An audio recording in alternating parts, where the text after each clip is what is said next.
watch this topic in Hindi, skip the video to 3 minutes and 21 seconds. Hello everyone, welcome to another episode of Legal Update. Today's topic of discussion is compensation based on degree of violence. First, let us see why is it in the news. Recently in ABC versus XYZ case, the Supreme Court faced an important question of whether the compensation awarded to the victim of domestic violence should be commensurate with the degree of domestic violence suffered or the financial status of the guilty party. Let's look at the background of the case. In a domestic violence case, the trial court upheld granted Rs 3 crore compensation, Rs 1.5 lakh monthly maintenance, and return of a Stridhan to the wife. This decision was further held by the Bombay High Court. The petitioner in the Supreme Court case challenged the Rs 3 crore compensation given to his wife. He argued that compensation should reflect the damages suffered, not his financial status. Section 20 concerns monetary reliefs based on the aggrieved person's standard of living. The petitioner believes that compensation under Section 22 should not be influenced by such factors. The court's observation was as follows. The bench, consisting of Justices Rishikesh Roy and Prashant Kumar Mishra, ruled that the compensation must be based off severity of violence. Let's know more about Domestic Violence Act 2005. It is a law passed by the Indian Parliament to safeguard women from domestic abuse. It acknowledges domestic violence as a breach of human rights and seeks to establish a legal framework to combat violence against women. According to the Act, domestic violence encompasses physical, sexual, verbal, emotional, or economic abuse against women within domestic relationships. These relationships include marriages, live-in arrangements, family ties, and even relationships within the same household. Let's now talk about Section 22 of the Domestic Violence Act 2005. It allows the magistrate to grant compensation in addition to other reliefs available under the Act. If an application is made by the aggrieved person, the magistrate can issue an order directing the respondent to pay compensation and damages for the injuries, including mental torture and emotional distress caused by the acts of domestic violence committed by the respondent. Let's now discuss some case laws related to it. First, Chaturbhuj vs. Sitabai, 2008. It is stated that the purpose of maintenance proceedings isn't to punish someone for neglecting their spouse in the past. Instead, it aims to prevent a deserted wife from falling into destitution by promptly providing her with food, clothing, and shelter. Second, Kalyan De Chaudhary vs. Rita De Chaudhary Ni Nandi, 2017. The Supreme Court ruled that the amount of permanent alimony given to the wife should match the status of the parties and the spouse's capacity to pay.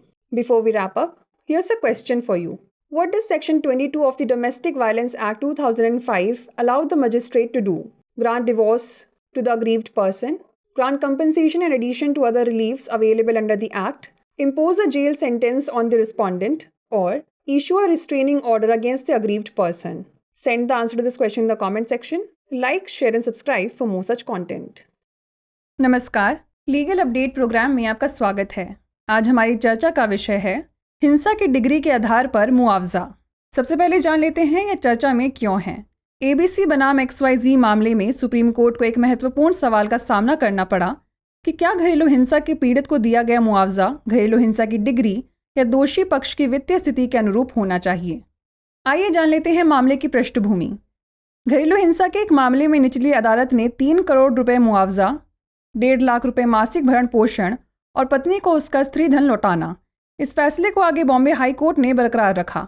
मामले में याचिकाकर्ता ने अपनी पत्नी को दिए गए 3 करोड़ रुपए के मुआवजे को सुप्रीम कोर्ट में चुनौती दी थी। उन्होंने तर्क दिया कि मुआवजे में हुए नुकसान को दर्शाया जाना चाहिए, न कि उनकी वित्तीय स्थिति को।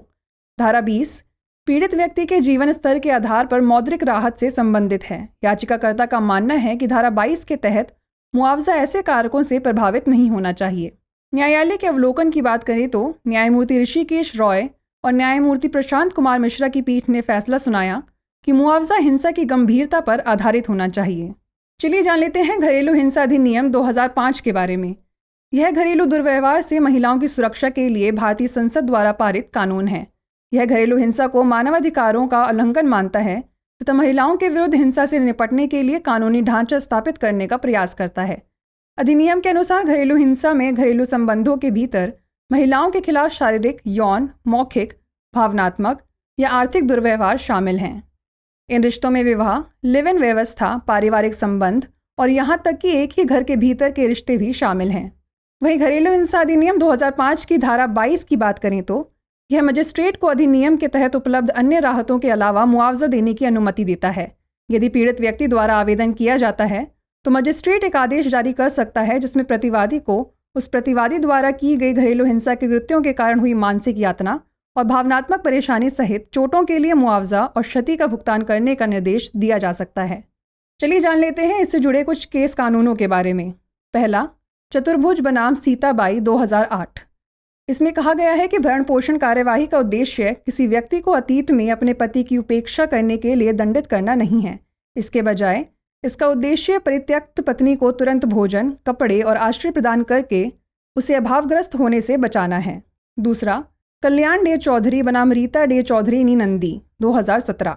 सर्वोच्च न्यायालय ने फैसला सुनाया कि पत्नी को दी जाने वाली स्थायी गुजारा भत्ता की राशि पक्षों की स्थिति और पति की भुगतान करने की क्षमता के अनुरूप होनी चाहिए। आइए अब नोट कर लेते हैं अभ्यास प्रश्न। घरेलू हिंसा अधिनियम 2005 की धारा 22 मजिस्ट्रेट को क्या करने की अनुमति देती है? पीड़ित व्यक्ति को तलाक प्रदान करना, अधिनियम के तहत उपलब्ध अन्य राहतों के अतिरिक्त मुआवजा प्रदान करना, प्रतिवादी को जेल की सजा देना या पीड़ित व्यक्ति के विरुद्ध निरोधक आदेश जारी करना। इसका उत्तर हमें कमेंट सेक्शन में ज़रूर भेजिएगा। ऐसी और वीडियोस देखने के लिए लाइक, शेयर और सब्सक्राइब करना ना भूलें। धन्यवाद।